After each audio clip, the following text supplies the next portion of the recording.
Pressure volume গ্রাফের খুবই simple একটা কোশ্চেন হওয়া যায়। কোশ্চেন কি বলছে? কোশ্চেন বলছে দেখো, in a given mass of gas expand from state A to state B by 3 path one first second third. ঠিক আছে, এখানে কি বলছে দেখো, একটা হলো এ অ্যান্ড বি, এই দুটো এই স্টেট এ অ্যান্ড বি, এবং এই স্টেট ইনিশিয়াল এ থেকে বিতে যাচ্ছে কীভাবে বলো, তিনটে পাথ দিয়ে, gas first path, second path and third path. ঠিক আছে, তিনটে পাথ দিয়ে গ্যাস ট্রাভেল করছে ইন ফিগার।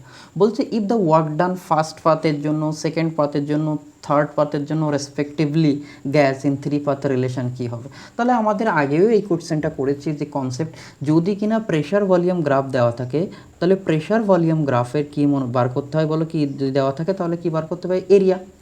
যদি এরিয়া বার করা হয় প্রেশার ভলিউম গ্রাফে, সেটা দেয় ওয়ার্ক ডান। তার মানে হলো এই তিনটে কার্ভের এরিয়া কার বেশি হবে, যার বেশি হবে তার ওয়ার্ক ডান বেশি। তাহলে তুমি এই পয়েন্টটাকে ইনিশিয়াল পয়েন্ট, হ্যাঁ কি না বলো, অ্যাজিউম করে নিয়ে এখান থেকে একটা ডটেড লাইন ড্র করে নিই আমরা সোজা করে। ঠিক আছে, এটা অ্যান্ড এটা হলো ফাইনাল পজিশন বি।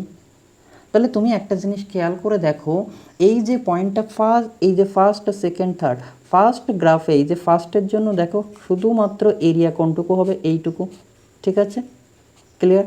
তাহলে এবার দেখো ফার্স্টের এরিয়া, যদি সেকেন্ডের এরিয়া দেখা হয় তাহলে সেকেন্ডের এরিয়া যদি দেখা হয় তাহলে কেমন হবে, সেকেন্ডের এরিয়া দেখো, এই যে সেকেন্ডের এরিয়া এইটুকু তো থাকছেই, মানে এই পুরোটা জুড়ে, আর নিচে এইটুকুই থাকছে। তাহলে আমরা বলতে পারি এরিয়া যদি বলা হয়, এরিয়া কার কম বলো, ফার্স্টের থেকে এরিয়া সেকেন্ডের এরিয়া কি হবে বেশি।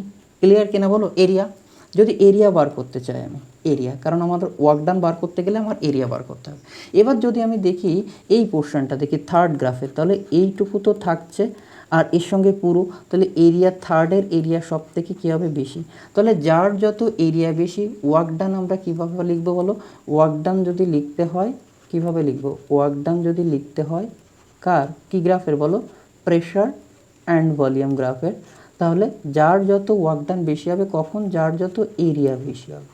আর এরিয়া আমরা দেখে নিয়েছি, যার যত এরিয়া বেশি তার তত ওয়ার্ক ডান বেশি। তাহলে আমরা এখানে কি ডিনোট করতে পারি, তাহলে আমরা এটা লিখতে পারি যে ওয়ার্ক ডান অফ থার্ডের বেশি হবে as compare to work done of second, as compare to work done of first. তাহলে ওয়ার্ক ডান কার বেশি হবে, থার্ডের বেশি হবে, থার্ডের বেশি হবে, কাপ থার্ডের, অ্যান্ড তার থেকে একটু কম হবে সেকেন্ডের, তার থেকে কম, সব থেকে কম হবে ফার্স্টের। ঠিক আছে, তাহলে এরকম অপশান কোনটা আছে আমাদের, এই অপশানটা। তাহলে এই কোশ্চেনটা আমাদের সলভ করার এটাই পারপাস, যেটা পেন না চালিয়েও করা যায়। ঠিক আছে, কিন্তু কনসেপ্টটা ক্লিয়ার করার জন্য আমরা দেখলাম। তাহলে এই প্রেশার ভলিউমের গ্রাফের যে কোনো কোশ্চেন আমরা এইভাবেই এরিয়া দিয়েও বার করতে পারি। ঠিক আছে, থ্যাংক ইউ সো মাচ।